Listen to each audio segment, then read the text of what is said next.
Es, n-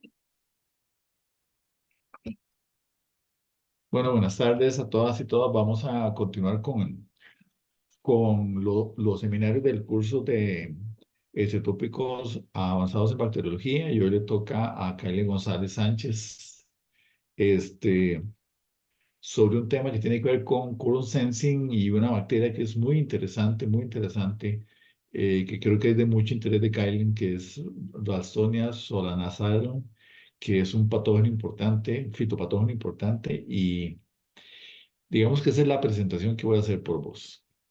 El resto es tuyo. sí, bueno, muchas gracias. Buenas tardes, compañeros. Sí, ese es el contexto de lo que vamos a ver hoy entonces. Y yo dividí este seminario en 5 partes. Primero vamos a ver un poquito de la introducción para conocer más sobre esta bacteria que ya mencionó el profe, Ralstonia solanacearum. También repasar un poquito sobre el quorum sensing. Luego vamos a ver el sistema de quorum sensing que presenta esta bacteria como tal, cada una de sus partes y sus funciones y bueno, el funcionamiento en general del sistema. Luego vamos a ver un poco sobre la regulación de genes implicados con el quorum sensing y en la casi última parte vamos a ver algunos otros aspectos como interacciones con otros microorganismos y algunos inhibidores del sistema. Y bueno, luego veremos las conclusiones. Entonces, el seminario del día de hoy está basado en este artículo de Quorum Sensing en el complejo de especies de Ralstonia solanacearum. Este artículo fue publicado el año pasado y bueno, el autor es de nombre Kenji Kai, es este que pueden ver en la pantalla. Él trabaja en la Escuela de Agricultura de la Universidad de Osaka y bueno, trabaja particularmente en el departamento de bioquímica aplicada. Entonces, bueno, ahí se pueden, podemos ingresar a la página y conocer un poco más sobre los temas en los que trabaja este grupo de investigación. Entonces, así puede encontrar algunos artículos sobre quorum sensing. Este equipo viene trabajando en este tema desde hace mucho tiempo. Bueno, uno de los más antiguos que vi es del 2012.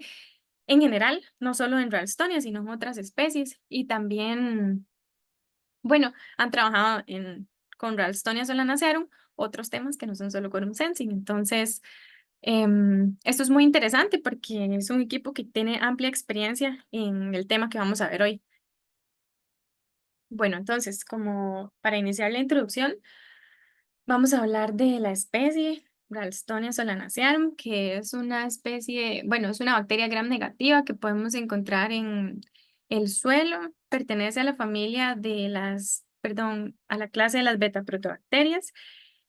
Y una de las particularidades es que bueno, es que es patógeno de plantas. Se ha encontrado que bueno, se estima que sus hospederos son hasta más, se cree que son más de 400 especies actualmente. ¿Y qué es lo que causa? Bueno, una enfermedad que se conoce como marchitez bacteriana.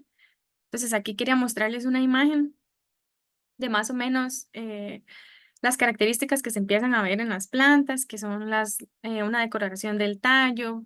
Vamos a observar necrosis, marchitez. Y bueno, este es un ejemplo de plantas de papa y de tomate que pertenecen a la familia Solanaceae. Y entonces es curioso porque, bueno, de ahí viene el nombre, porque ahí se encontró esta bacteria, Ralstonia solanacearum, porque, bueno, estaba como, por lo menos la primera que encontraron, muy enfocada en esta familia de plantas, pero ya conversamos un poco que tienen hasta 400 especies de hospederos y está distribuido, esos hospederos están distribuidos en 200, no, perdón, en 50 familias diferentes. Y bueno, entonces vamos a ver un poquito sobre las etapas del ciclo de vida o de infección, en realidad de la bacteria. Entonces, ya les comenté que puede vivir en el suelo. De hecho, me pareció muy interesante porque leí que puede sobrevivir hasta 2 años sin hospedero. Y luego, por señales particulares, puede entonces ingresar por las raíces de las plantas. Esto lo va a hacer a través de heridas o grietas y cortes naturales. Después de esto comienza el proceso de infiltración bacteriana en el xilema y se va a dar entonces la proliferación de las bacterias y en este momento se van a comenzar a expresar pues los genes asociados a la virulencia para producir diferentes sustancias como el polisacárido extracelular 1, que lo vamos a mencionar como EPS y vamos a estar hablando de él durante el resto del seminario. También la formación de biopelículas y eso va a dar como producto final la obstrucción de los vasos del xilema. Entonces, se van a provocar daños en este tejido, se va a impedir el flujo de agua y de otros nutrientes. Entonces, es donde comienza esa marchitez bacteriana hasta que la planta finalmente muere. Entonces, quería mostrarles esta imagen, me pareció muy interesante sobre ese fenómeno ya en vivo, cómo se observan entonces las bacterias dentro del xilema. La primera imagen está a 20 micrómetros y las otras dos tienen un aumento de 5. Y podemos ver eso como una obstrucción bastante importante en esta parte del tejido. Entonces, bueno, ya conversamos que esto va a provocar una marchitez que afecta a muchas especies y entre ellas hay algunas que son de importancia agrícola. Entonces, claro que es muy importante que conozcamos mucho sobre el sistema que utiliza estas bacterias para comunicarse, para infectar las plantas y esto nos va a permitir probablemente desarrollar mejores métodos de control para evitar estas enfermedades en las plantas. Ahora, las especies de este género tienen un contexto genético complejo. Encontraron que diferentes cepas de una especie han evolucionado como en diferentes regiones, con diferentes hospederos. Aún así, si hacemos, bueno, se han hecho filogenias y se encuentran en los mismos clados. Entonces, lo que los científicos que se han encargado de esta parte determinaron era que había que agruparlas en filotipos. Entonces, hasta ahora se tienen 4. Tenemos el filotipo 2, que es de Ralstonia solanacearum, y el filotipo 1 y 3 es de Ralstonia pseudosolanacearum, y el filotipo 4 es de Ralstonia agassizi. Entonces, de las especies que vamos a estar hablando en este seminario y que se mencionaron en el artículo, en realidad no se han clasificado particularmente en alguno de estos filotipos y por eso es que nos vamos a referir a un complejo de especies de Ralstonia solanacearum, que lo encontramos como RSSC. Ahora, vamos a cambiar el chip y hablar un poco del quorum sensing. Un poquito, bueno, esto ya lo hemos estado viendo en en los últimos 2 seminarios. Ya sabemos que el quorum sensing regula la expresión génica bacteriana en respuesta a fluctuaciones en la densidad de la población celular. También vimos que para bacterias gram negativas, uno de los sistemas más comunes es el de N-acil, homocerin, lactona, pero hay otros sistemas también como el de moléculas de señalización difusible y autoinductores.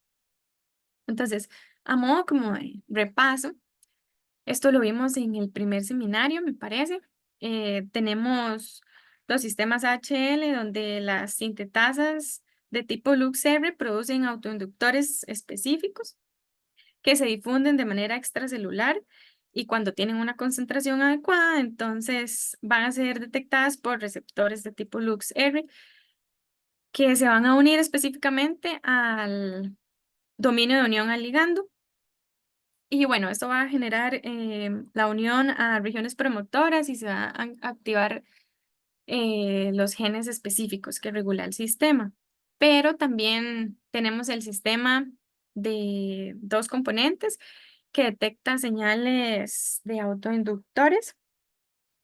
Y bueno, aquí lo que tenemos es entonces una histidinquinasa que va a controlar el estado de fosforilación del dominio receptor corriente abajo y de un regulador de respuesta, que generalmente se encuentra codificado corriente abajo del gen de la histidinquinasa. Y bueno, esto es importante porque en ambos casos y los otros tipos de sistemas de quorum sensing, se van a involucrar las interacciones de patógenos y simbiontes con sus huéspedes. Y esto es importante porque están implicadas pues las funciones de producción de sustancias extracelulares, biopelículas, metabolismo secundario.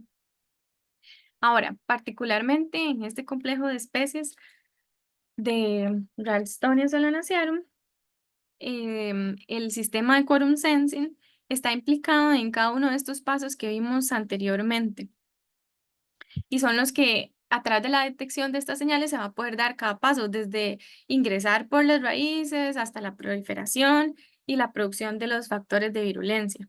Entonces, este sistema se ha estudiado mucho y se encontró que está conformado por un grupo particular de proteínas que ahora se llaman PHC.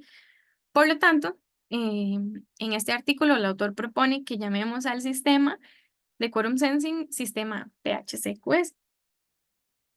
Entonces, bueno, teniendo este contexto claro, podemos pasar a la sección de ver cada uno de los componentes del sistema y las funciones de cada uno.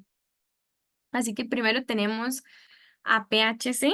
Este es el regulador central del sistema. Esto quiere decir que, bueno, ya vimos o ya mencioné que hay varias proteínas involucradas en la detección de la señal, la transferencia de la señal, pero todo esto es para llegar a PHC, que es quien se va a encargar de regular la expresión genética. Puede ser a través de una regulación positiva o de una regulación negativa. Ahora tenemos a PHCB, que lo más importante que hay que tener claro es que es el que codifica el factor señal. Entonces, PHCB es sintetizada por una metiltransferasa dependiente de ese adenosilmetionina, conocido como SAM. Y bueno, lo que codifica es un factor volátil que se llama 3 hidroximetil o metilhidroximiristato o puede ser metilhidroxipalmitato.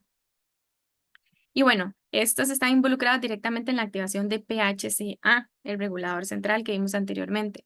Entonces, es importante mencionar a este punto que una proteína PHCB solo puede sintetizar uno de estos dos. Entonces, va a ser una productora de eh, metilhidroximiristato o metilhidroxipalmitato. Y bueno, como algo interesante es que se ha encontrado esta proteína en algunas otras bacterias. Sin embargo, que sea funcional, en teoría, solo se ha encontrado una especie que se llama Cupriavidus taiwanensis y se ha encontrado también otras proteínas que tienen similitud con las de este sistema, pero no se ha estudiado muy bien. Luego, cuando se hacen filogenias, es interesante que para la mayoría del complejo de Ralstonia se hace un solo clado y estas de Cupriavidus se separan, a pesar de que es la que funciona como las de este grupo. Entonces, bueno, es interesante como para estudiar a futuro el comportamiento de PHCB en otras especies. Ahora vamos a ver el sistema de dos componentes, PHCS y PHCRQ. Pero bueno, antes de hablar de estos dos, podemos utilizar esta imagen como a modo de repaso de lo que acabamos de ver. Entonces tenemos a PHCA, que es el regulador central que está implicado en la expresión de genes de virulencia como de EPS y de metabolitos secundarios como ralforanonas, también en enzimas que pueden degradar la pared de las plantas. Tenemos a PHCB, que es quien genera la señal. Y ahora sí, entonces tenemos a PHCS, que es quien va a detectar la señal a través de su dominio histidinquinasa y va a transmitirla a través de la fosforilación, como vimos antes de los sistemas de dos componentes, a un regulador de respuesta que eh, por mucho tiempo se pensó que era PHCR. Sin embargo, se hicieron estudios de expresión genética y se encontró que cuando se trabaja con mutantes que no tienen PHCR, la expresión genética no cambia tanto. Esto quiere decir que este no es el regulador central, porque si fuera el regulador de respuesta, perdón, porque si fuera así, tendríamos efectos más dramáticos en la expresión de los genes que están asociados al sistema de quorum sensing. Entonces después encontraron otra proteína que no está acá, pero debería aparecer al lado, que se llama PHCQ. Y bueno, hacen los mismos análisis de expresión genética y se dan cuenta que efectivamente cuando se remueve PHCQ, la expresión se parece a cuando se remueve PHCA, el regulador central. Entonces, PHCQ en el sistema de dos componentes funciona como el regulador de respuesta. Y ahora es importante mencionar también que antes dijimos que habían PHCB capaces de sintetizar una de las señales, o hidroximetilmiristato o hidroximetilpalmitato. Entonces, lo mismo ocurre con las PHCS. Algunas van a detectar solo una de las señales y las otras, perdón, la otra señal. Ahora, también se encuentra la proteína PHCK.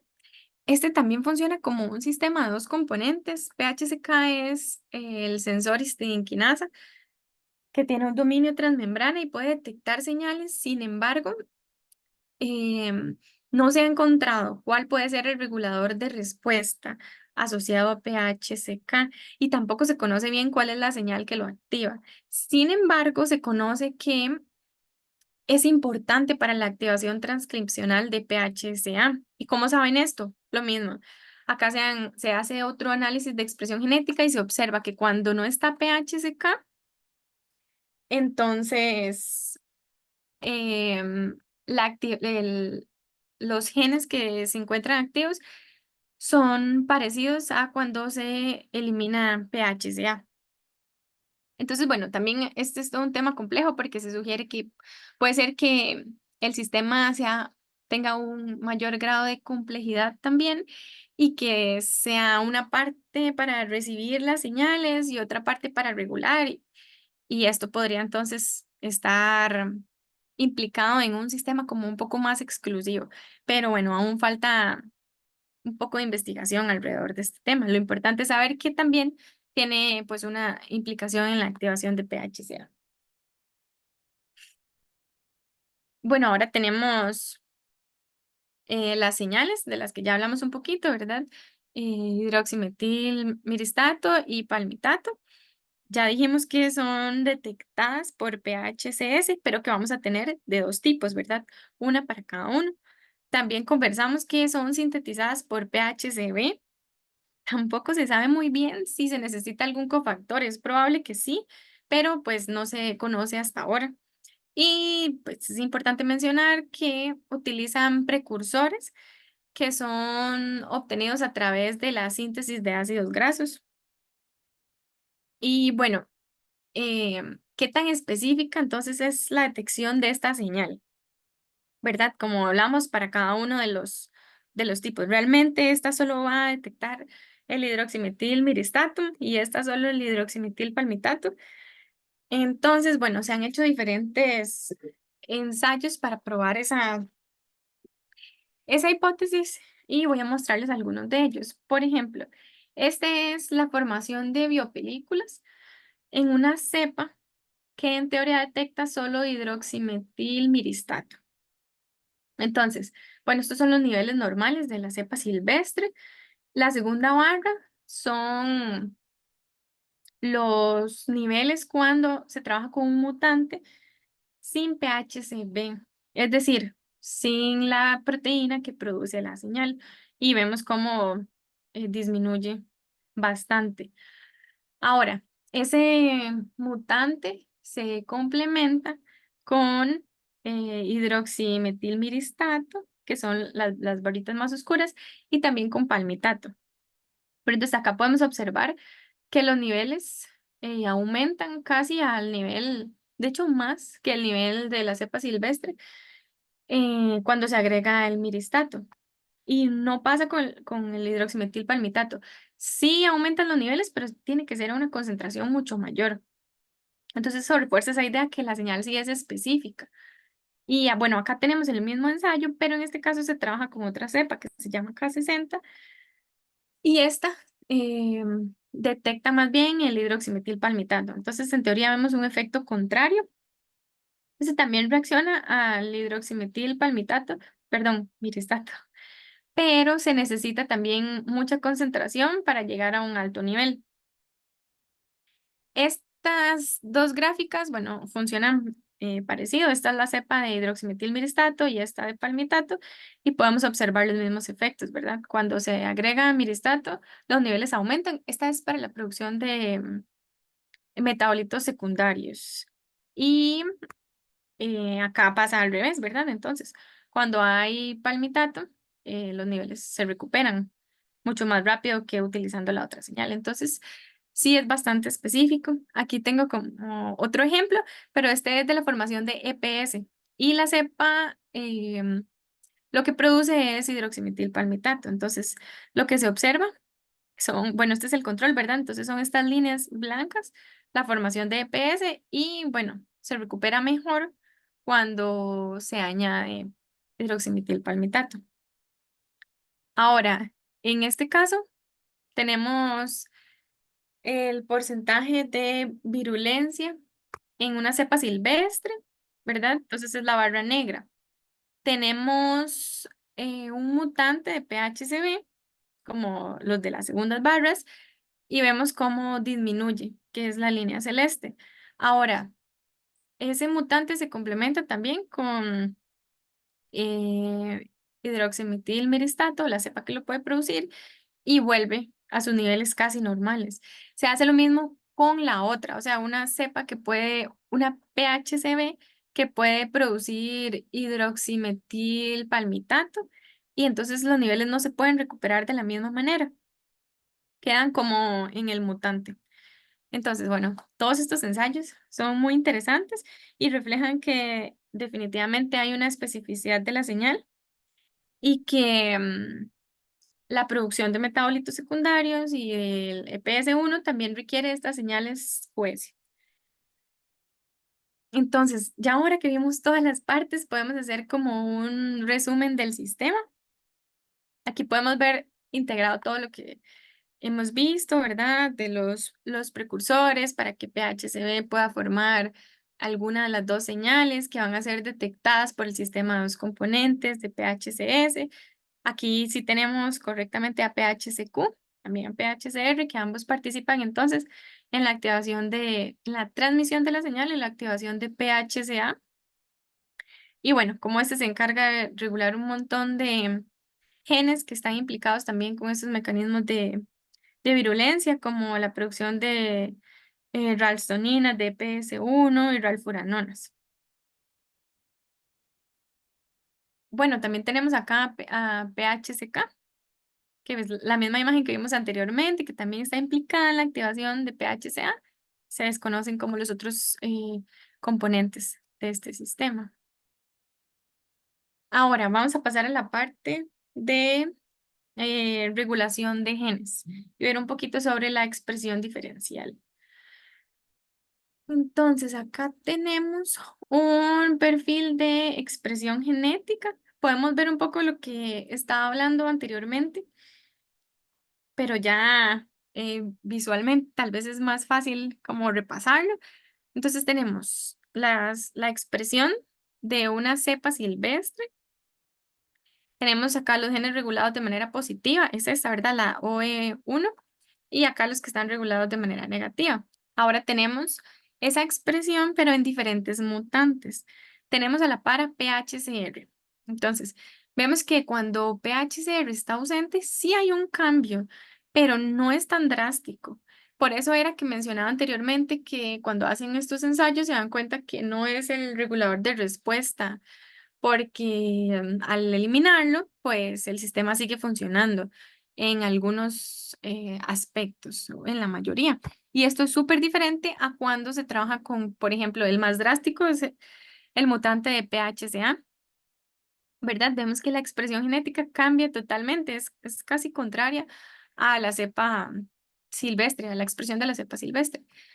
Y bueno, acá también se observan las alteraciones de las mutaciones de los otros componentes, por ejemplo, de PHCB, es decir, que no vamos a tener señal, de PHCQ, que sí sería entonces el regulador de respuesta, y también de PHCK, que a mí me parece muy interesante porque es como el que se conoce menos de pronto, ¿verdad? Como estuvimos hablando, pero es el que se encuentra o el que genera efectos más similares cuando está ausente con respecto a PHCA. Es decir, es muy importante también. Y bueno, entonces todo esto nos permite decir que la expresión genética entonces va a ser dependiente del sistema de quorum sensing. Ahora, ¿cuáles genes son los regulados por este sistema QSPHC? Bueno, son muchos en realidad, pero eh, tenemos que, de hecho, son aproximadamente el 30% de los genes que van a ser regulados por este sistema, por PHCA directamente. Ahora, de esos, el 26% corresponden a reguladores transcripcionales. Y no, perdón, son 166. Y de esos 166, el 26% son regulados de manera positiva y el resto de manera negativa. Entonces, solamente para mostrar algunos de ellos, tengo acá una lista. Los que están en rosado son los que se regulan de manera negativa y los que están en azul son los que se regulan de manera positiva. Entonces, aquí podemos ver que los negativos, por ejemplo, está la movilidad flagelar, y en los positivos, pues los relacionados también a los factores de virulencia, como la ralfuranona, la producción de biopelículas, la degradación de la pared. Ahora, em, también hicieron un ensayo muy interesante sobre esta expresión genética en ambientes distintos. Y aquí quería poner esta imagen porque cuando estaba leyendo esto me hizo pensar mucho en lo que hemos conversado acá y en otros cursos también sobre la manera en la que a veces pensamos en las bacterias como en un cultivo puro, en una placa. Y bueno, ya hemos visto que en realidad hay demasiadas interacciones en los ambientes naturales y que no tiene nada que ver con lo que nosotros vemos acá, utilizamos para poder estudiarlas, por así decirlo.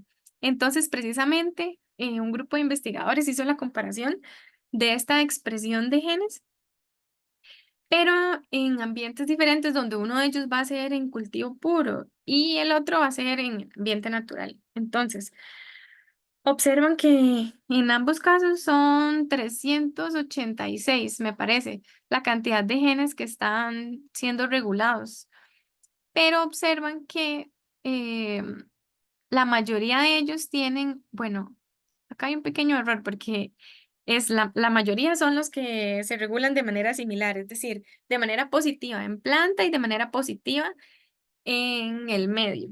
Y el 15% tiene un efecto opuesto, es decir, se regula de manera positiva en la planta y de manera negativa en el medio de cultivo. Entonces, ese 15% corresponde a 27 genes. Entre ellos destacan los del regulón HRP, que está relacionado también precisamente a factores de virulencia.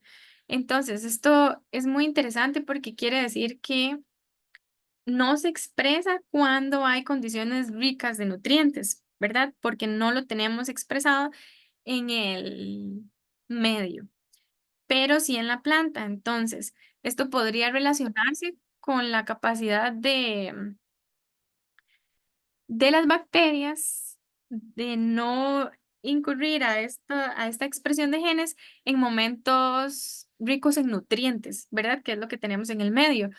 ¿Cuándo puede ocurrir esto? Pues cuando ya infectaron la bacteria, ya proliferaron y la planta, infectaron la planta, perdón, y la planta está a punto de morir. Entonces es un contexto rico en nutrientes donde no es necesario activar, por así decirlo, los mecanismos de virulencia. Ahora, vamos a ver los otros aspectos del sistema. Algunos bastante interesantes. Entonces, el primero es un sistema de regulación por retroalimentación. Entonces, acá tenemos también, se parece mucho a la imagen del resumen del sistema, ¿verdad? Tenemos ya la expresión de IPS, en este caso de metilhidroximiristato, perdón, de un biofilm y bueno, a PHCA expresando los genes asociados, entre ellos el RAL-AD, que es el responsable de producir entonces las ralfuranonas. Ahora, es muy interesante porque estudian qué pasa cuando eliminan algunos de estos componentes y entonces eliminan a RAL-A y RAL-D. Es decir, que no se va a producir más ralfuranona. ¿Y qué es lo que pasa después? Cuando se elimina esto, que en realidad podríamos pensar que no pasa nada porque es una de las últimas partes del sistema, ¿verdad? Y esto no debería afectar a PHCA. Sin embargo, se quitan las ralfuranonas y la expresión del sistema se cae. ¿Esto qué quiere decir? Que de alguna manera se está censando a través de ralfuranonas el estado de, del sistema. Entonces, por esto es que es una regulación por retroalimentación. Deja de funcionar, deja de estar presente la ralfuranona, deja de expresarse todo el sistema. Pero nuevamente, todavía está en proceso de investigación para poder entender o conocer cuál es ese sensor exactamente, porque aún se desconoce y pues los siguientes pasos sería determinar cómo está funcionando. Ahora tenemos, bueno, algunos inhibidores. Esto es importante porque se puede controlar la patogenicidad y la virulencia. Actualmente se utilizan algunos controladores que pueden causar presiones de selección como antibióticos y antifúngicos. Pero bueno, la idea es disminuir su uso, por lo tanto, si se encuentran otro tipo de inhibidores, pues sería muy importante para mantener el control de estas enfermedades. Entonces, ya se pudo observar que la degradación enzimática de las enzimas, valga la redundancia, que producen las señales, afecta la virulencia. Entonces, se estudió particularmente una especie del género Bidionella que tiene una esterasa que utiliza el hidroximetilpalmitato como su fuente de carbono obligada. Entonces, al colocarla con el sistema de Quorum Sensing, este PHC, entonces la esterasa va a eliminar la señal. Entonces, ¿qué se obtiene como resultado? Disminuye la producción de EPS. Entonces, es un sistema una oportunidad bastante importante de estudiar para ver si se puede replicar bien. Ahora, hay otros compuestos que son inhibidores. Por ejemplo, los compuestos PQI. Hay uno particular que se llama PQI5 que puede inhibir la recepción de la señal. Y entonces, de igual manera, lo que se observa es que em, se cae la expresión genética de este sistema. Entonces, también es una oportunidad para estudiar más a fondo exactamente cómo funciona y si puede aplicarse para el control de la enfermedad. Y bueno, entonces en ambos casos, ambos tipos de inhibidores son potenciales para el desarrollo de los productos que van a proteger esos cultivos. Ahora, y como para mencionar, existen otros sistemas aparte de PHC en Ralstonia, pero bueno, hay uno que se llama Sol I y Sol R que se activa, pero solamente después de que se activa el sistema de PHC. Entonces, se menciona que son como mecanismos jerárquicos y no son del todo independientes, porque entonces hasta que se activa este, se va a activar el segundo. También hay otro sistema QS que se parece bueno, al que se ha detectado en otras bacterias que se llama las IR, que también tiene implicaciones en la expresión de genes de virulencia, pero bueno, no se conoce muy a fondo cómo funciona en este complejo de especies de Ralstonia. Entonces es un campo también abierto para investigar un poco más. Ahora, muy interesante. Hay interacciones entre este sistema y los hongos. ¿Cómo? Bueno, hace relativamente poco, perdón, en el año 2016 se descubrió que las especies de este complejo tienen la capacidad de infectar clamidiosporas. Y bueno, ¿cuál es la relación con el quorum sensing? En realidad es que esto lo hacen a través de las ralstoninas, que ya vimos que son un producto de los genes que se regulan a través del quorum sensing. Entonces, si el sistema está activo, se induce el parasitismo sobre las clamidiosporas. Y si el sistema no está activo, también se hicieron estudios de expresión genética. Bueno, el sistema no funciona, tampoco va a haber presencia de ralstoninas y no se lleva a cabo la infección. Luego, estudiando un poquito más a fondo este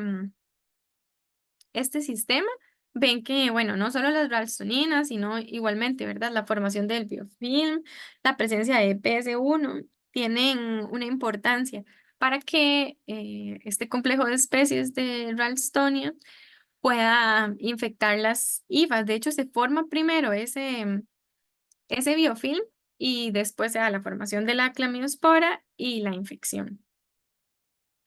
Entonces, esto es muy importante porque bueno, puede ser que tenga una implicación precisamente en la capacidad de la que hablamos de la bacteria de sobrevivir en el suelo, que decíamos que puede sobrevivir hasta 2 años sin hospedero. Pero bueno, eso se dijo tomando como perspectiva que los hospederos son las plantas, pero tal vez puede estar bueno, ya saben que están infectando otros organismos, como en este caso los hongos. Entonces también es una puerta a la investigación sobre está ocurriendo con otros organismos, por ejemplo, insectos o nematos, y que esto le permita, pues, aumentar su supervivencia y a largo plazo, pues, su patogenicidad. Ahora, como conclusiones y perspectivas futuras, tenemos que en realidad de esto, todo esto de lo que estamos conversando hoy, ¿verdad? Que es un ejemplo puntual de quorum sensing, en realidad está bien estudiado, se conocen sus partes, sus funciones, y esto es producto de 25 años de investigación eh, que se desarrollaron poco a poco. Primero se lograron detectar las señales, luego los receptores, todos estos análisis más de transcriptómica, qué pasa si se quita cada uno de estos componentes.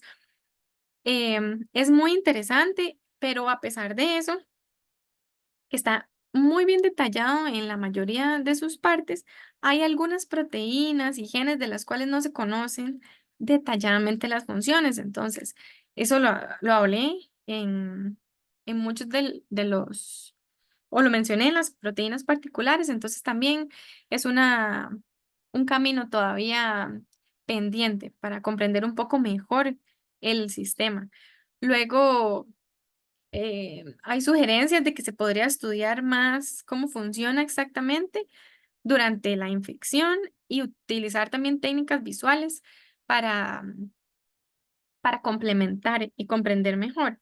Y luego también muy importante, continuar el estudio hacia la interacción con el ecosistema en general. Por ejemplo, esto último de que tienen capacidad de infectar hongos, como les decía, ¿qué pasa con otros microorganismos? También tendrá esa capacidad de infección. ¿Cómo cambia como el ecosistema en la rizósfera? ¿Cómo puede alterar la microbiota? Por ejemplo, todas esas son preguntas bastante interesantes, que todavía pueden reforzar bastante para comprender en general la interacción de las bacterias utilizando este sistema y que al final tiene una importancia bastante relevante en el campo de la agricultura para evitar el daño a cultivos, como lo mencionaba al principio.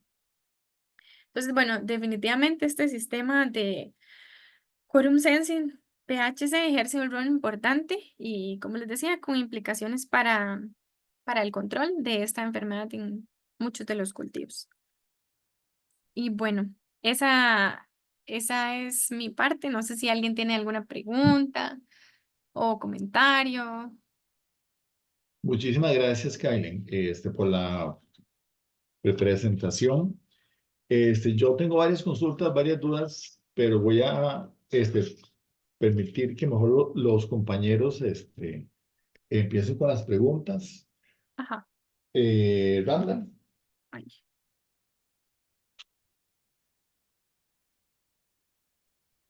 ¿Me escuchan? Sí. sí. sí. Tengo una consulta con esto de las últimas partes de la bacteria que encontraron la esterasa de Idionela. Ujú. ¿Por qué, digamos, pusieron a Idionela, según entendí del artículo, pusieron a Idionela como a producir la esterasa, digamos, enfrentándola? Pero ¿por qué, digamos, no utilizaron a Idonela, sino que le pusieron el gen a E. coli? No, o sea, lo que no entiendo es por qué usaron E. coli en vez de usar la bacteria que era, digamos, nativa a la esterasa. Bueno, de fijo, Fernando nos puede ayudar mejor con esa respuesta, pero yo pensaría, no sé, que de pronto es porque es más fácil, está bien estandarizado el sistema para producir la enzima de la manera que se requería para los ensayos, porque es un modelo bien estudiado en E. coli y tal vez no sabían cómo trabajarlo bien con Idionela y no sé, de fijo se podría, pero quizá requería más tiempo. Vieras que en el estudio de Shinohara et al., que es cuando describen justamente esta actividad, ellos también clonan el gen y ya lo tienen en E. coli. Y muchas veces es más fácil trabajar Escherichia coli en caldos, en medios de Ujú. cultivo, digamos, en donde se reproduce más fácilmente la bacteria que con la bacteria hospedadora inicial de la función o del gen. Entonces, yo creo que ellos ya tenían disponible la E. coli para eso.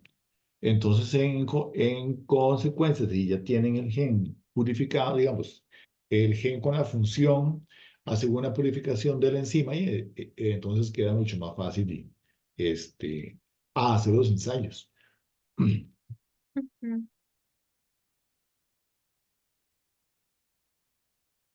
Randall, ¿te quedó claro? ¿O algo para debatir? Sí, no, era eso.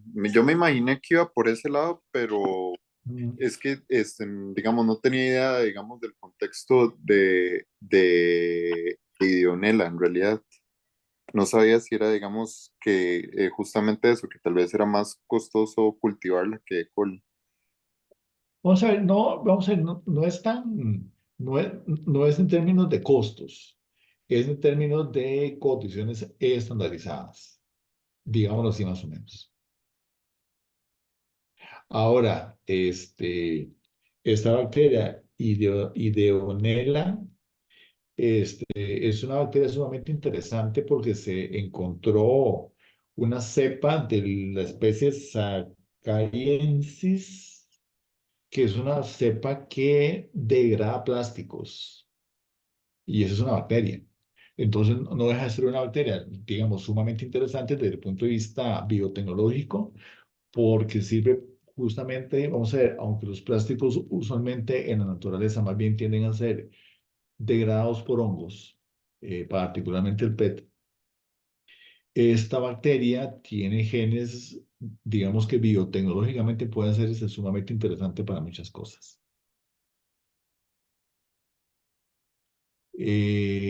María Paula tiene la mano levantada. Sí, señor, profe. O sea, antes de que se me olvide, em, ¿sí me escuchan? Sí. Sí. Pero basado en lo último que ya estaba mencionando, de las cosas que a mí también me llamó bastante la atención era la parte de que también creo que hay cierta afectación en hongos debido o sea, a toda la interacción que supone toda la rizósfera en el suelo con las demás plantas. A mí me surgió la idea, y no sé qué pueda pensar el profesor o los compañeros, ¿verdad?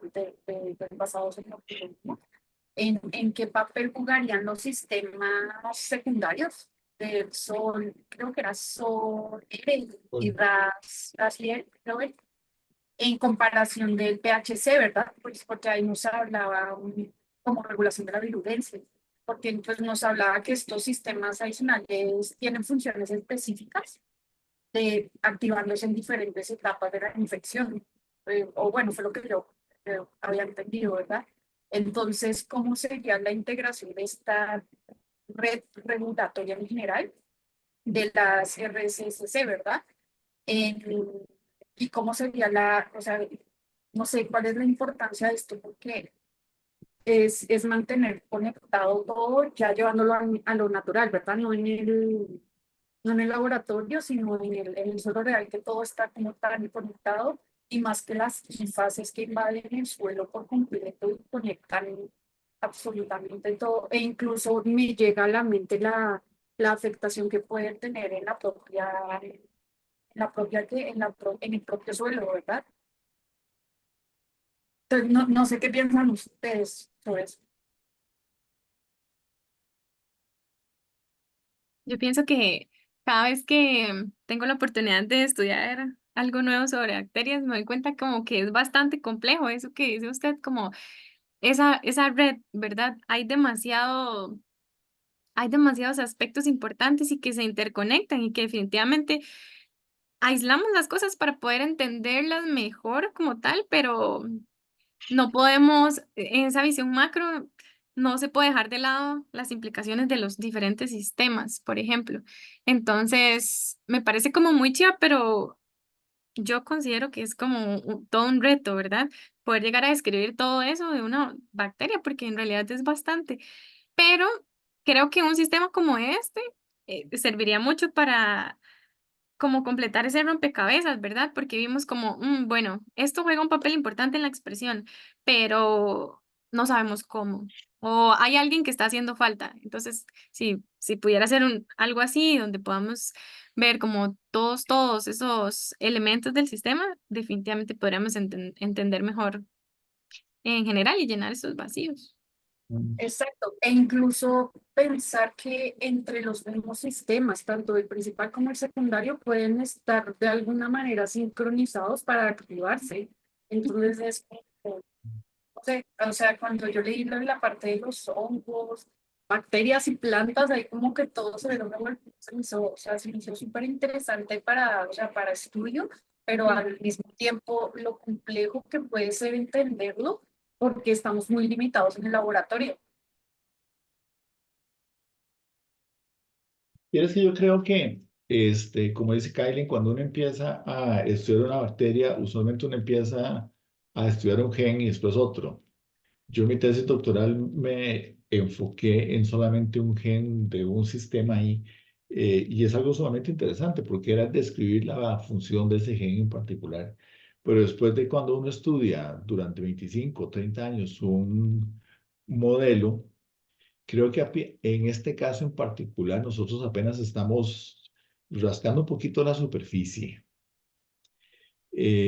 porque más bien, aunque se presenta mucha información y muchos datos, quedan dudas que a mí me parecen súper interesantes. Las que vos estabas mencionando, María Paula, son muy ciertas. Es decir, a mí me sorprendió enormemente la última parte de la revisión cuando hablan de los hongos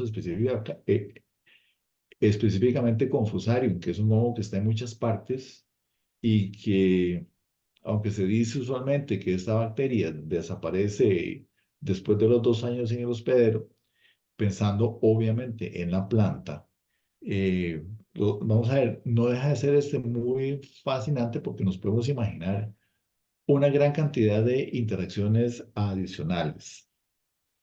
En la figura 2 de el estudio, particularmente en lo que tiene que ver con el transcriptoma, es muy sorprendente que PHCK, que es una histidinquinasa, que no se le conoce cuál es el regulador de respuesta y tampoco se reconoce cuál es la señal, tiene un efecto tan severo sobre el perfil transcripcional como si quitáramos el factor de transcripción, en este caso PHCA.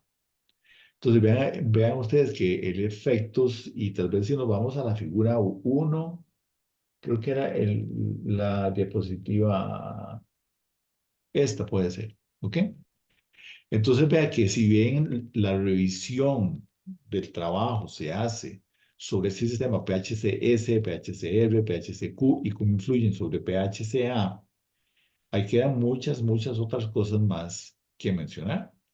Obviamente, vean que apenas se menciona PHCK, que se desconoce cuál es el regulador de respuesta, cuál es la señal y cómo puede haber adicionalmente otros dos factores similares a las I o SOL-I y SOR que también tienen un efecto en esto. Es decir, son sistemas que se traslapan, que se sobreponen uno sobre el otro. Y cuando Karen estaba mencionando los estudios que se hacían, ven ustedes que hacen la deleción de un gen. Me sorprendió muchísimo, por ejemplo, el dato este, de que más o menos el 30% de los genes en el genoma de esta bacteria son regulados por PHCA. Eso es mucho, eso es mucho. Esta es una bacteria que el genoma anda entre 5.5 y 6 millones de pares de bases. O sea que es una bacteria que tiene que andar más o menos entre los 5.500 y 6.000 genes.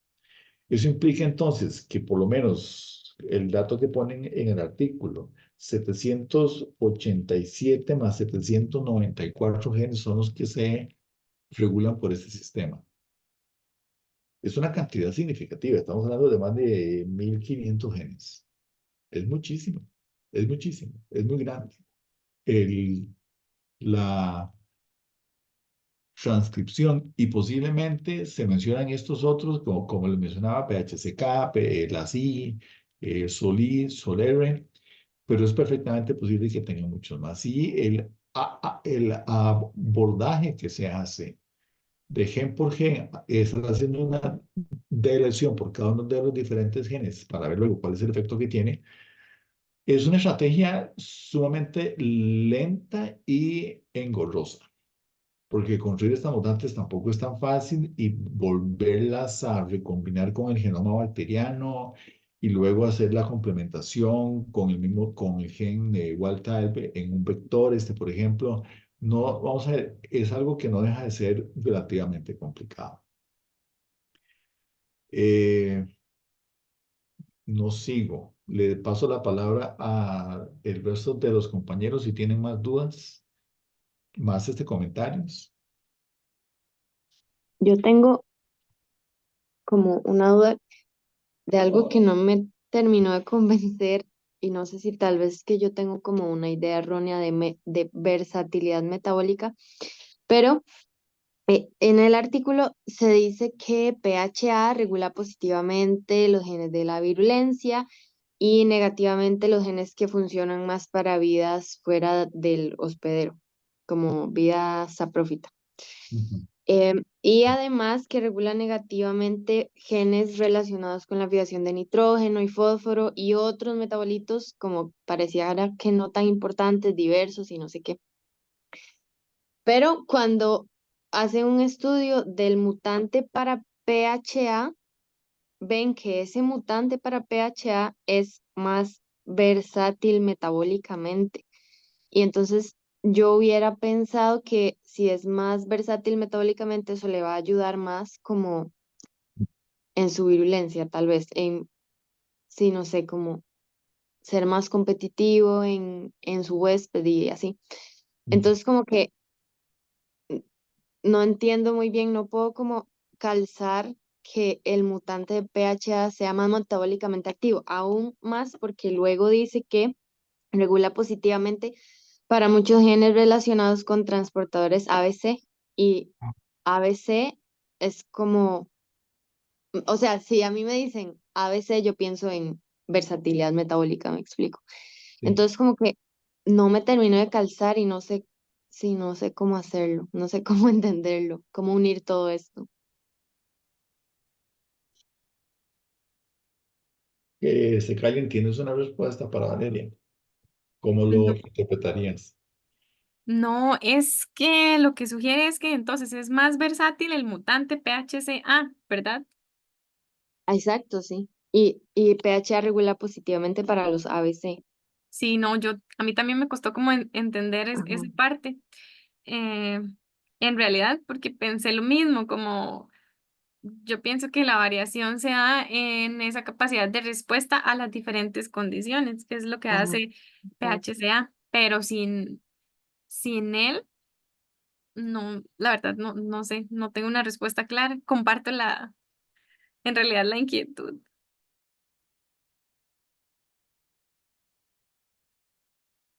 Vamos a ver, el tema de la versatilidad metabólica, uno lo hace pensar en funciones metabólicas que tiene una bacteria.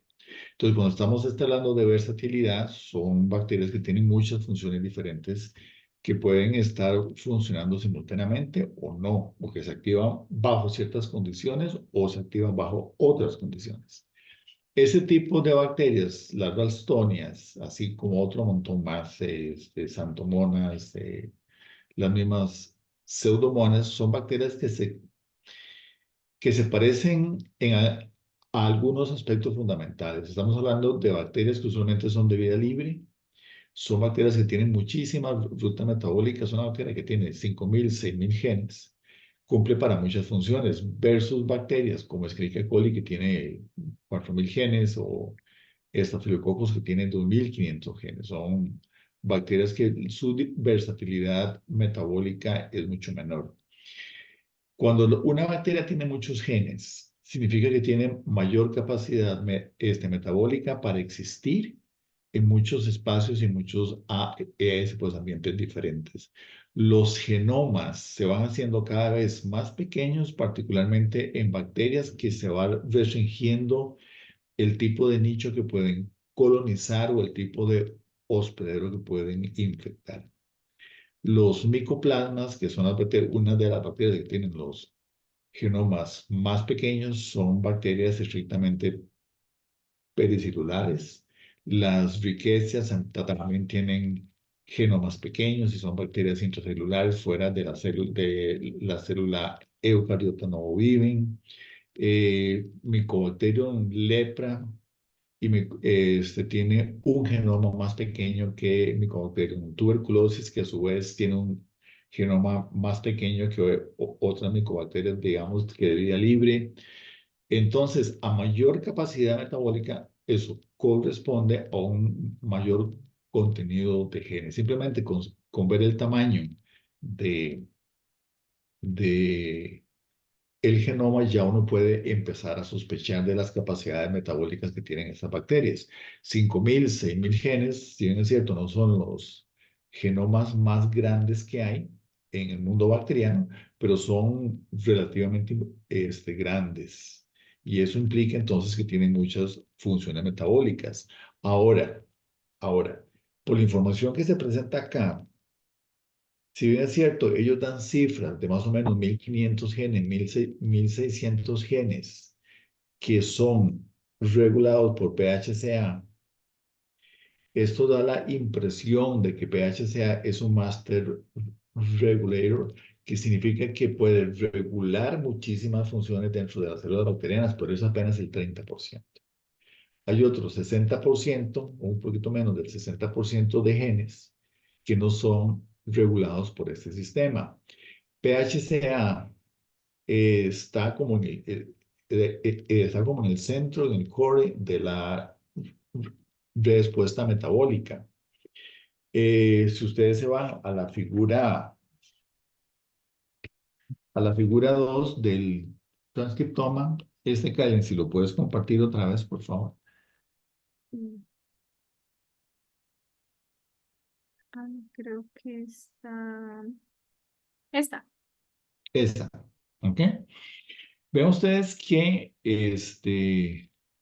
por los resultados que ellos tienen con respecto a APHCA, el número de genes que se regulan positivamente es, digamos que 2 o 3 veces más del número de genes que se regulan negativamente. Y cuando se hacen las mutantes de PHCA, que es la segunda columna de izquierda para la derecha, básicamente las funciones se invierten, los que son regulados negativamente se expresan y los que son regulados positivamente ya no se expresan en las mutantes. Y vean que es muy similar a PHCK. Aunque si bien es cierto, uno puede identificar vamos a ver, uno puede decir cuáles son los marcos de lectura de cada uno de esos perfiles transcriptómicos. Una cosa es que uno pueda identificar el marco de lectura, el gen.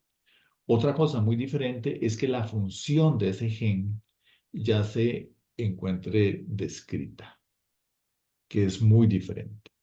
Entonces es muy probable que si nosotros no nos ponemos a ver gen por gen en ese transcriptoma, es cierto que pueden haber algunos que se conocen cuál es su función, pero posiblemente hay muchos que van a ser denominados como proteínas hipotéticas. Y usualmente en el mundo de la genómica, una de las deudas que tenemos principalmente es que hay muchísimas funciones en bacterias que nosotros no sabemos para qué son.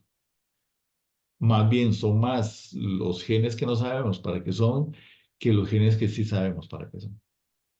Y esa es una de las limitaciones importantes. ¿Por qué? Porque la cantidad de genes es muy alto y las funciones metabólicas que tiene una bacteria son muchas. Tal vez lo que más me sorprende de este estudio, que es muy comparable con lo que estábamos viendo en el seminario pasado que presentó Randall, es que, y lo menciona creo que en ese artículo, es la cantidad enorme de genes que es regulado por el quórum sensing. Son muchísimos. Lo vemos en este caso y lo vimos en el caso pasado. Es una gran cantidad de genes. Ahora, es perfectamente posible que si yo que se inhiba un transportador tipo ABC, pero que hayan otras proteínas transportadoras que se expresen en esas condiciones o viceversa. Entonces, hay ahí siempre una interrogante muy importante para considerar el tema de la versatilidad metabólica, en tanto que hay muchas funciones que aún nosotros no sabemos qué son. A pesar de que se tenga, digamos, tanta información. Por otra parte, vean ustedes que viendo el sistema como está mencionado ahí, ustedes tienen la cepa silvestre OE1-1 y ustedes tienen 4 mutantes dentro del mismo sistema regulatorio. Y aunque cuando tengan esto, o sea, estamos afectando la misma traducción de señales en respuesta al quorum sensing, los 4 transcriptomas de la mutante son diferentes entre sí. No son iguales. Entonces, eso significa que aunque estoy tocando una misma línea en 4 puntos, los efectos son distintos desde el punto de vista transcripcional. Y eso implica entonces de que deben haber otros factores que están influyendo en la señalización. Ellos mencionan en el caso del ACI, el ACI-like o el solere, pero no me sorprendería que dentro de 5 años volvamos a ver una revisión sobre esta misma bacteria y tengamos muchísimas cosas más nuevas sobre este tema en particular. Entonces, uno de los detalles que a mí me parece sorprendente con este estudio, y lo ven ustedes en esta imagen, es la cantidad de genes que se regulan simplemente a partir de la densidad de células bacterianas mediante la síntesis de un metabolito que funciona como señal. No son 2 o 3 genes o no son 2 o 3 sistemas. Ahora, importante, esto es el resultado de un proceso evolutivo. Aquí se estudia principalmente 1, 2, 3 cepas en particular que describen relativamente bien el comportamiento para esas cepas, pero no implica que necesariamente en todas las especies o en todos los linajes de este complejo de especies el comportamiento vaya a ser igual o vaya a ser siquiera similar. Entonces, justamente ahí, aunque se conoce un modelo o se conocen dos, tres cepas en particular, posiblemente hay muchísimos otros tipos de respuesta que van a ser muy distintos entre sí para los otros linajes del grupo. Ahora, el proceso por el que pasa una bacteria, vamos a ver, siempre la pensamos mucho en el plato de Petri y muchas gracias, Kylie, por recordar que usualmente las bacterias no las trabajamos solamente en el plato de Petri. Pero ¿cómo nosotros podemos entender el proceso infeccioso por esta bacteria, por ejemplo, en tomate? Ralstonia en tomate, por lo menos en Costa Rica, es un problema mayúsculo, sumamente importante, sumamente importante. Y cuando se presentan estas infecciones en los cultivos son muy difíciles de controlar. Noten ustedes, vamos a ver, cómo nos imaginamos nosotros toda esa gran cantidad de interacciones que está cuando la bacteria, digamos, en sus dos fases de vida, la saprófita, que posiblemente no es tan saprófita a fin de cuentas, versus cuando está infectando, qué sé yo, una planta de tomate, que empieza por las raíces, hacia las diferentes partes, etcétera, etcétera, etcétera. Es un universo de interacciones lo que la bacteria va a estar enfrentando en cada uno de los diferentes pasos. El perfil transcriptómico de la bacteria en suelo, saprófita, entre comillas, puede ser muy diferente al perfil transcriptómico cuando la bacteria esté en interacción con el fusario. O puede ser muy diferente a cuando la bacteria está en la rizosfera o está eh, empezando a infectar la raíz o cuando se encuentra en el xilema. Podemos encontrar muchos estadios diferentes de la misma bacteria y posiblemente en cada uno de esos diferentes puntos las condiciones metabólicas para la bacteria van a ser diferentes. Entonces, posiblemente, Valeria, yo no te tengo así una simple respuesta solamente con respecto a ese punto en particular, tratando de entender el contexto. Eh, Son muchas las rutas metabólicas que tienen las bacterias, muchas de esas rutas metabólicas son redundantes. A veces para estudiar los genes como que los separamos, los mutagenizamos y los aislamos un poco del contexto.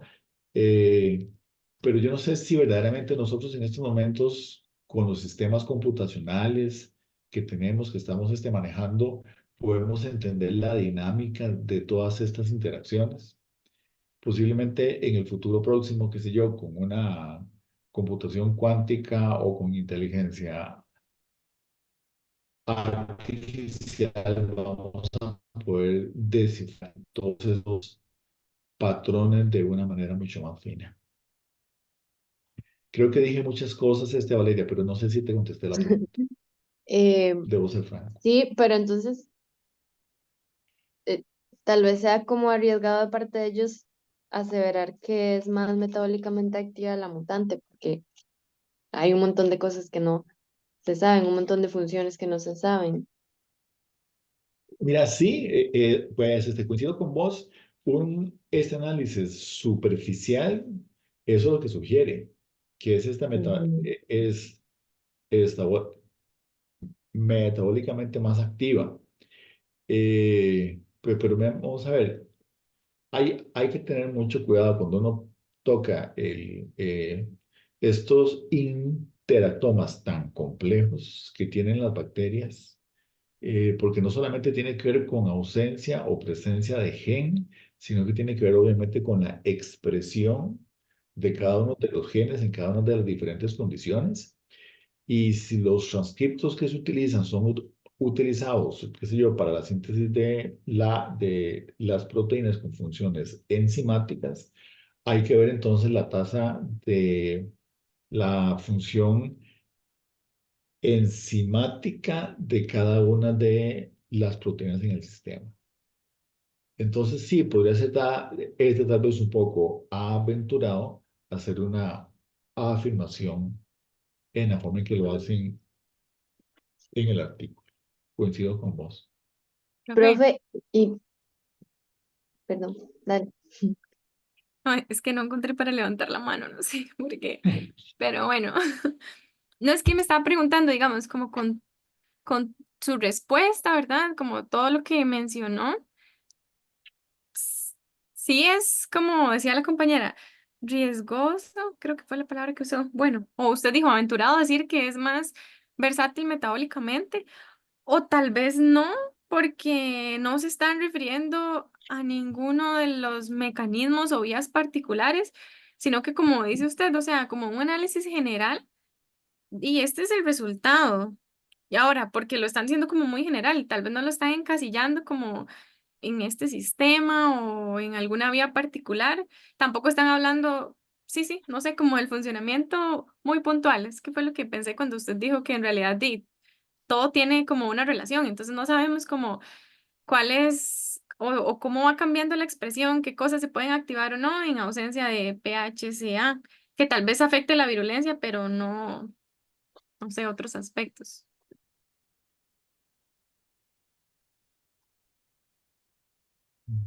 Yo no sé si hay más dudas o... Profe, siempre que es, Ah, yo sí, Valeria. bueno, en este caso no se cumple, pero la versatilidad metabólica puede estar relacionado con la virulencia, como más virulento, menos virulento.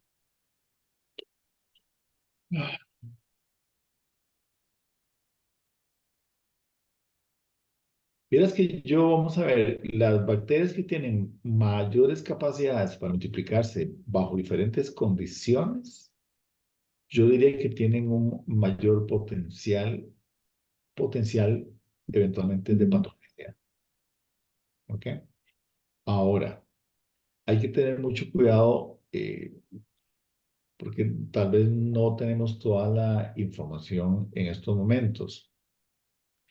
Patogenicidad hace referencia a la capacidad para causar daño, pero para que esta bacteria pueda causar daño, por un lado, tiene que tener un potencial metabólico para que se pueda multiplicar en el sitio de infección. Pero los mecanismos de patogenicidad, estrictamente hablando, son efectores de patogenicidad. Toxinas, adhesinas, sistemas de secreción, creo que están mencionados aquí, el de tipo 3 y el de tipo 6, que son mediadores de daño per se. Si esos genes no están presentes, a pesar de que la bacteria tenga mucha versatilidad metabólica, en ausencia de esos determinantes de patogenicidad, la bacteria se comportaría como una bacteria inocua, por lo menos para una planta en particular o para una especie en particular. Entonces, sí, hay bacterias que se multiplican muy bien en términos generales. Todas estas bacterias con genomas tan grandes tienen una versatilidad mayor desde el punto de vista metabólico, se multiplican muy bien. Adicionalmente, tenemos que ponerle un anexo de funciones que sean mediadoras de daño en el tejido, en el hospedero, en donde se encuentra.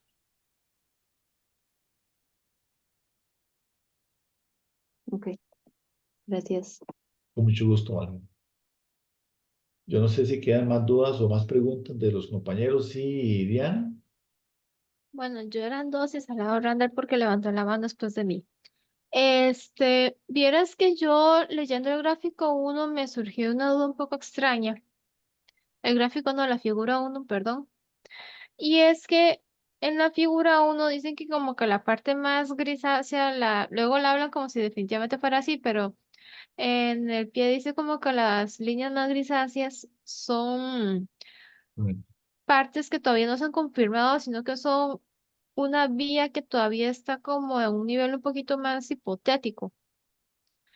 Y me dio la curiosidad un poco extraña de conocer la opinión del doctor y de la compañera de si ustedes consideran que en esa línea gris pueden haber muchísimas moléculas de por medio o si es poco probable que haya un mecanismo grande, más considerando el tamaño de la bacteria, del genoma bacteriano.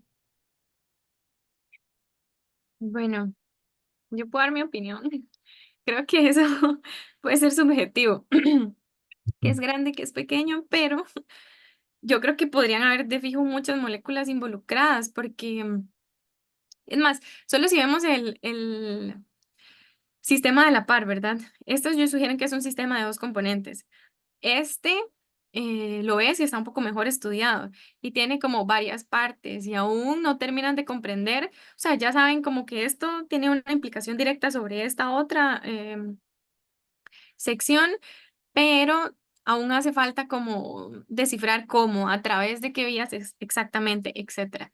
Entonces yo pienso, si eso pasa con este, que está un poco mejor conocido, es un mundo inexplorado y yo creo que podría suceder cualquier cosa como al lado y sobre todo en este, pues como yo lo dije en el seminario y lo repitió el profe, que tiene una implicación así súper importante con la expresión de pHA, entonces, PHCA. Entonces, pues mi opinión es que de fijo puede ser como grande, entre comillas, y que puedan haber como muchas moléculas involucradas todavía. Mm. Ok, sí, es que a mí me llamó mucho la atención porque precisamente el PHCA, que es el central para todo el mecanismo que están describiendo, en realidad no se sabe cómo se activa y cómo se inhibe porque todo está a nivel teórico. Vamos a ver, más o menos, más o menos, más o menos. Vamos a ver. Con respecto a esas líneas que muestran una posible transducción de señal, ahí hay 4 líneas grises. Dos que salen de PHCK hacia, vamos a ver, un paso atrás. El PHCA en el óvulo no, en ese círculo que tienen ustedes en el centro ahí, ¿ok? Ahí está la versión de PHCA de la proteína.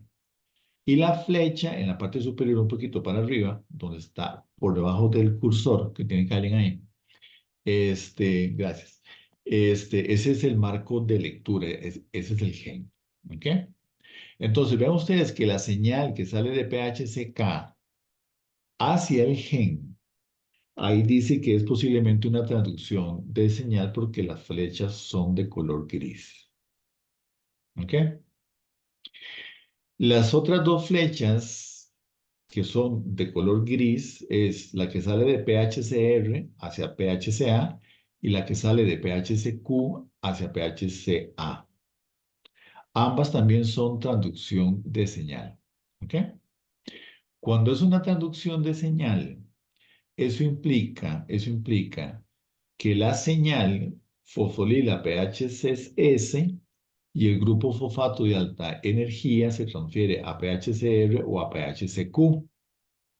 Yo quedé con la duda de que si posteriormente PHCR y PHCQ transfieren el grupo fosfato de alta energía a PHCA. Eso sería una traducción de señal. ¿Ok? PHCA fosforilado o bajo el efecto de la función de PHCR y particularmente de PHCQ funciona como un factor de la transcripción. Cuando ustedes tienen líneas de color negro terminadas en punta de flecha, eso significa que funcionan como un activador de la transcripción. Por ejemplo, para RAL-AD, para RMYB, para XPSR y otros más por ahí. Así está funcionando como activador de la transcripción. Y para PEHSR y para el sideróforo PHCA está funcionando como represor de la transcripción. Entonces, creo que es muy claro cuál es el papel que tiene PHCA en términos de regulador de la transcripción. Es un factor de transcripción que para ciertos genes o bien operones funciona como activador de la transcripción y para otros como represor. Me queda la duda, como les digo, la función específicamente con PHCR, PHCQ con respecto a PHCA. Tengo esa duda porque lo que está indicando en esta imagen y lo que se menciona es una traducción de señal. Note que las flechas no se dirigen al gen de PHCA, se dirigen a la proteína. Entonces, lo que sugiere aquí es una interacción proteína con proteína. En el otro caso, con PHCK, vean ustedes que la interacción es diferente, por lo menos en lo que están planteando ellos ahí, porque ya no es un efecto sobre la proteína, sino que es un efecto sobre el marco de lectura. Es decir, está regulando la transcripción de PHCA por su cuenta. Esa es la interpretación con la cual hay que tener mucho cuidado justamente con lo que estamos viendo acá. Otra cosa que me parece sumamente interesante, usualmente estos factores de transcripción son también autorregulados. Es decir, en principio yo esperaría ver una flecha que sale de el óvalo PHCA como proteína, que salga una flechita hacia el marco de lectura como tal, posiblemente con una función de represión. Y así entonces hay un loop de autorregulación en ese punto en particular.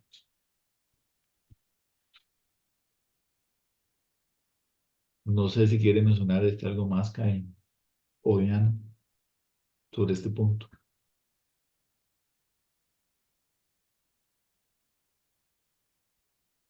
Randall, Gracias. con mucho gusto, Diana. Randall, vos estabas con la mano levantada hace un rato. Sí, nada más, digamos, creo que era para confirmar, no tanto como pregunta, digamos, como incógnita, sino 3-hidroximiditato y 3-hidroxipalmitato, que son los productos que utiliza la bacteria para este sistema, que ellos hicieron un análisis, bueno, en la revisión mencionan un análisis que se hizo con carbono 13 para observar, digamos, el consumo, digamos, de la bacteria de los carbohidratos del xilema. Disculpen, es que creo que suenan los perros por aquello. Este es como análogo al que se hizo como en los años 50, que usted nos había mencionado en genética bacteriana, que ellos ponen como ciertos componentes isótopos para después analizarlos de los productos. Es algo similar a eso. Es algo similar a eso. Es decir, cómo marcar esas moléculas relativamente tan pequeñas para que entren en una ruta metabólica y seguirles esa ruta metabólica. En este caso en particular estaba buscando, ellos utilizan carbohidratos marcados con carbono 13. Ya no me acuerdo en estos momentos cuál era el sustrato como tal. Lo estás introduciendo en esta imagen por donde dice plant sugars. Ahí es por donde estás poniendo los sustratos marcados con el carbono 13. Por eso es que se le marcan posteriormente las moléculas de señal que pasa por la biosíntesis de los ácidos grasos, y posteriormente van a ser metilados por PHCB. Ok, ok. No, no. Bueno, buenas noches. No sé si puedo meter ahí un poco la cuchara, Sí, claro, dale. pensando en que este marca con carbono 13. Bueno, no me recuerdo muy bien cómo analizaban después, pero es para hacer toda la parte de metabolómica, digamos, para ir viendo realmente cómo este producto, bueno, este producto se va procesando todo en la bacteria. Ujú, ujú. Exacto. Es decir, el carbono 13, digamos que se va a pasar, o sea, es para darle una trazabilidad al carbono, básicamente. Entonces entran como carbohidratos y entonces entran por las diferentes rutas que están marcadas ahí, glicólisis, piruvato, acetil-CoA entra a la biosíntesis de los ácidos grasos y posteriormente continúan por la metilación que hace PHCB hasta que se produce la señal. Entonces, ellos ponen los carbohidratos, ellos no mencionan los metabolitos intermedios, pero obviamente se tienen que ir marcando en las diferentes fases, en los distintos pasos metabólicos, hasta que el carbono 13 se incorpora en la señal.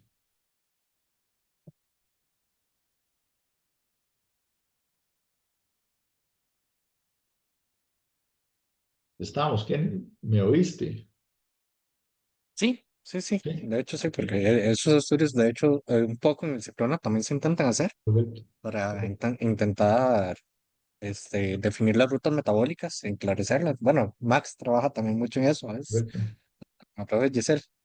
No sé si puedo aprovechar un poco para hacer mi pregunta o no sé si alguien Sí, tenía claro. otra pregunta. Sí, sí. Ok.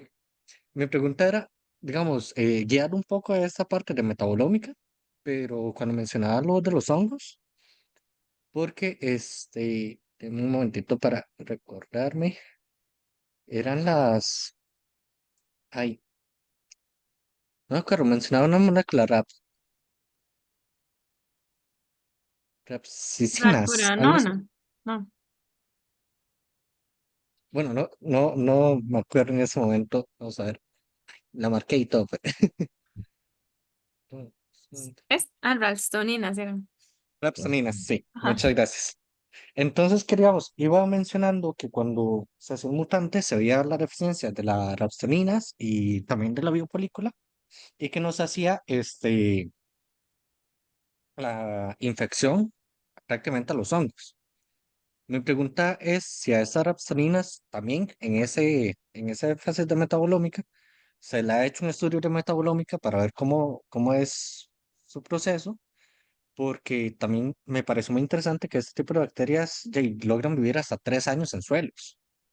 Y ellos dicen que esas interacciones con hongos o con nematodos u otros, tal vez pueda explicar un poco por qué logran vivir tanto tiempo en suelos, pero al fin y al cabo en esa parte también dice que la espora, al final hay, hay una muerte de la espora con la infección. Entonces no sé qué, digamos, si tiene más relación, por así decirlo, las moléculas que participan en esta infección y que pase algo en este proceso que les permita vivir nuevas o si es solo la infección, porque siento yo que al final la espora muere y no sé qué tanto me sirva para que la bacteria en sí viva más tiempo en el suelo. No sé si está como muy confusa yo. Sí, No, yo creo que lo entendí, pero no sé si ok. tengo una respuesta, pero bueno, no sé sobre más información de la molécula. Sin embargo, yo lo que interpreto es que es un conjunto de todos los factores de virulencia, en realidad, y que no tiene que ver 100% solo con esa. O sea, yo entendí que fue, de hecho, la primera que se encontró como importante, ¿verdad? Que eso fue lo que, bueno, como importante para ese proceso de infección, que era como más o menos lo que decía el artículo. Después estaba viendo este otro donde viene como ahí más explicado todo el proceso, ¿verdad? Y que primero las cifras y bueno, cómo se da la infección. Pero sí, yo entiendo que es más a través de un conjunto de todos esos factores, ¿verdad? Que como yo mencioné, luego decían la importancia de la formación del biofilm, del EPS1 en general. Yo creo que, vamos a ver, esa es una imagen sumamente interesante. Yo francamente quedé muy sorprendido con esta parte, este, digamos por la simpleza del pensamiento en bacterias. Eh, Esa es una bacteria que, por supuesto, tiene un montón de capacidades metabólicas y muchas funciones diferentes. En esa imagen que ustedes ven, en ese ciclo que nos puso Kailen a la derecha, ustedes tienen una bacteria que en un principio es una bacteria planctónica. Es una bacteria que no forma biopelículas, sino que simplemente es una bacteria que se está dispersando en el suelo y se encuentra unas cifras de Fusarium. Llegan a ese sitio en particular porque vamos a ver, eso es un estado metabólico propio de la bacteria con una función sumamente importante. En este caso, es una bacteria que tiene un comportamiento individual o de low density, de baja densidad. Es una bacteria flagelar que se puede desplazar hacia esas cifras o posiblemente para otros sitios más buscando otros sustratos. aunque está representado ahí como 3 bacterias versus una hifa de Fusarium, pensemos que son miles de bacterias dispersas en el suelo por muchos metros cuadrados o metros cúbicos de suelo, en donde pueden encontrar hifas de Fusarium y bien hifas de otro montón de hongos diferentes que potencialmente podrían funcionar en la misma forma como fuente de carbono para la bacteria. Al mismo tiempo, las hifas de Fusarium que no están siendo infectadas se están reproduciendo. Y también vamos a tener células bacterianas planctónicas que también se reproducen por sí solas. Entonces, tenés bacterias por un lado que se reproducen, hifas de Fusarium que se reproducen, y luego la interacción entre las bacterias planctónicas que entran en contacto por las hifas. Llegan hasta ahí por un fenómeno de quimiotaxis. ¿Ok? Posteriormente, pues entonces, las bacterias tienen que sintetizar estructuras que le permitan unirse a la superficie de las células de las hifas. Se forma una biopelícula y como ustedes pueden ver ahí, empieza el Q-oron sensing, las biopelículas se van haciendo cada vez más densas. Cuando las bacterias están en una densidad mayor, con las diferentes moléculas de señalización, empiezan a sintetizar enzimas que le permiten la degradación de las hifas de Fusarium. En este punto quiero decir, yo no sé si estrictamente hablando uno podría hablar aquí de patogenicidad como tal, en donde el Fusarium es el hospedero, o es simplemente una forma, es un mecanismo para que la bacteria obtenga carbono, obtenga electrones, obtenga una fuente de energía para continuar con su multiplicación. Una vez que llegan hasta el puro final y se destruyen las cifras de Fusarium, entonces las bacterias pueden otra vez volver a repetir el ciclo. No me sorprendería que ese ciclo se extienda por años, por muchos años. Una de las cosas, justamente, que las dificultades que hay en el control de Ralstonia, por ejemplo, cuando infecta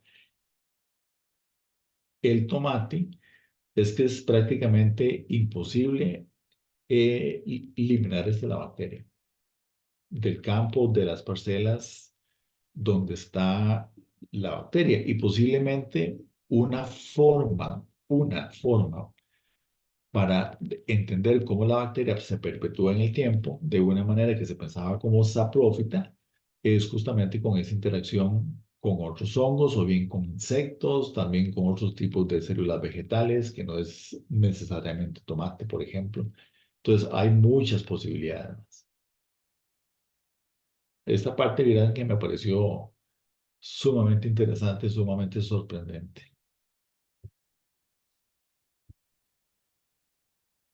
¿Más preguntas o comentarios?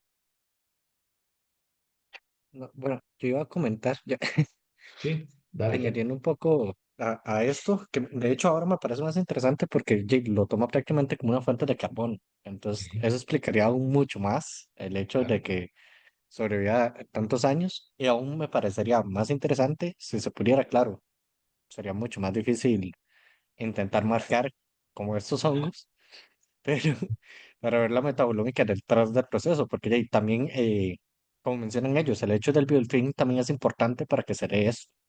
Claro. Y creo que tiene como más simplicidad y mejor explicación verlo necesariamente, como usted mencionó, que como un tipo de fuente de carbono en vez de algo como más patogénico. Ajá, exacto. Vamos a ver, vamos a ver. Creo que la definición de patogenicidad o de virulencia se torna muchas veces muy antropocéntrica. Una de las historias que uno cuenta en bacteriología médica, por ejemplo, en el caso de las infecciones por vibrio cólera, que es una diarrea muy severa, de cada 100 personas que se infectan con vibrio cólera, el 75% tienen, digamos, una infección asintomática, no tiene síntomas, Un 20% tiene una sintomatología, pues digamos, de una diarrea poco severa y solamente un 5% tiene una diarrea sumamente intensa. Nosotros estudiamos esa interacción bacteria con el ser humano básicamente desde la óptica de la patogenicidad, del tipo de daño que causa la bacteria al ser humano en la mucosa intestinal. Pero al final de cuentas, lo que está haciendo la bacteria es utilizar un ambiente, en este caso el lumen intestinal y los componentes que están ahí, para multiplicarse, causar daño y por medio de la diarrea provocar una dispersión para que se contaminen más personas. ¿Qué es lo que está haciendo la bacteria? Lo que hace todo ser vivo, tratar de perpetuarse y con ello perpetuar sus, sus genes, por decirlo así. Entonces, básicamente es lo mismo que estás viendo vos acá. Simplemente es una bacteria que busca un sustrato. Puede ser un hongo, puede ser una planta, puede ser, quién sabe, pues un insecto, no sé. En donde más que patogenicidad como tal, lo que está buscando es justamente cómo multiplicarse mejor. Y para eso, por supuesto, necesita fuentes de carbono, de nitrógeno, energía y unas pocas cosas más. En este caso, a costa de las cifras de Fusarium. O bien, Profe, ¿podría repetir eso último? de última de qué. O sea, la última frase que dijo, en este caso es que se me fue el audio. No, pues eso, lo que estaba diciendo es que lo que están buscando las bacterias es básicamente multiplicarse, perpetuar su genoma. Y en este caso en particular está usando las cifras como un sustrato para su multiplicación. En la misma, en la misma forma usa la planta de tomate, por ejemplo, para multiplicarse y perpetuar sus genes. Es básicamente lo que está haciendo. Todos los seres vivos buscamos hacer lo mismo. Lo que estaba diciendo es que en este caso usa las cifras de Fusarium como un sustrato para su multiplicación. ¿Hasta qué punto podría volverse una simbiosis, verdad? No sé, es que, o sea, no sé exactamente, no profundicé bien el tema de cuál es la afectación que tienen las cepas, pero los hongos tienden también a aprovecharse mucho de lo que les afecta alrededor. Ah, sí, claro, O por sea, supuesto. a futuro, o sea, sería interesante ver hasta qué punto es una simbiosis positiva o una negativa en este caso. Ujú, ujú. Vamos a ver, sí, básicamente lo que estamos viendo aquí es parte de lo que se conoce como una cadena alimenticia. Ahí lo que está viendo es flujo de moléculas de un tipo de células a este otro tipo de células, de las cifras de Fusarium a las células de Ralstonia.